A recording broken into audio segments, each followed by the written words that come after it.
Good morning. I hope you all are doing well. My name is Priya Kumari. I'm student teacher at Army Institute of Education, Greater Noida. So, today we will be starting the chapter Socialism in Europe and the Russian Revolution, where we will be covering the topic liberal, radicals, and conservatives. Before starting the class, we'll get back into the history where these ideologies started prevailing, right? So students will see during French Revolution there were a lot of changes, there were a lot of social impact, a lot of things were going on in Europe, right? We see that the change which occurred after the French Revolution led to a thinking, a change in society where people started to think that their change is possible, right? The society structure should be changed. A society is not based on what the church say or any religion says, right? So here in Russian Revolution, we will see that how liberals, radicals, and conservative paved the Russian Revolution. Okay, starting with the liberals. Who were liberals? Liberals were the people who wanted change but rapidly. But we'll see how the conservative were against it. Right? Liberals wanted a parliamentary government. They were against the monarchy system. They were against the right of women. This was a very right to men with property. Okay, we'll see they supported right of men with property, means not every man was given the right to vote and women were not given the right to vote, right? And they also were against the church. Okay, they were against the monarchy system, they were against the rule of king. They wanted a government that was made through a legal process of parliament, right? Where we'll see that the radicals supported women's suffrage. What do you understand by the term women's suffrage? A right for women's, right? Voting rights for women's is women's suffrage. There was a movement also which was led by radicals for women's suffrage. They supported it.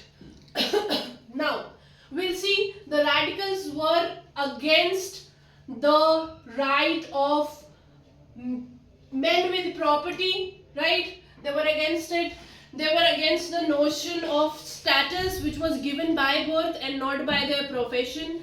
They were against by the they were against with the church also. There are some, we'll understand there are few similarities and few difference between radicals and liberals, but they are much alike. Okay, now radicals wanted justice for all, that all religions should be treated equally, all persons should be treated equally.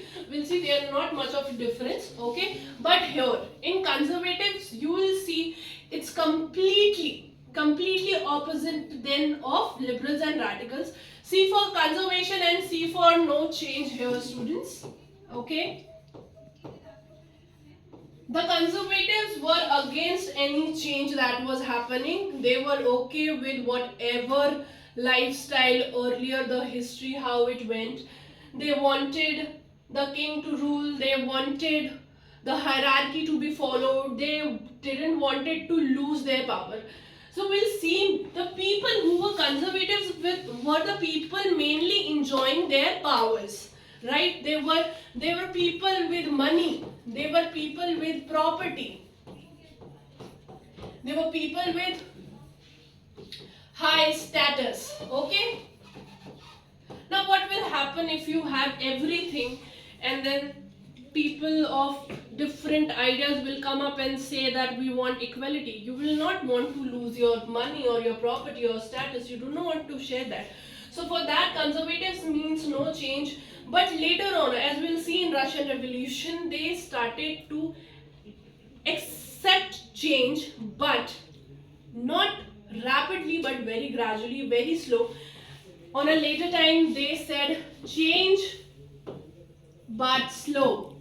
Okay, there was a slow change that they supported, wherein liberals and radicals were the people.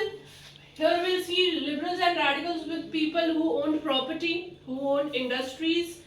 This is because of these people, liberals and radicals, we will see a very change and a much more things happening in Russian Revolution and how their support was so important, right? So this is our topic for today, radical, liberals and conservative. In next class we will continue on the topic industrial, how industries and societies were linked up and how industrialization in Russian Revolution led to the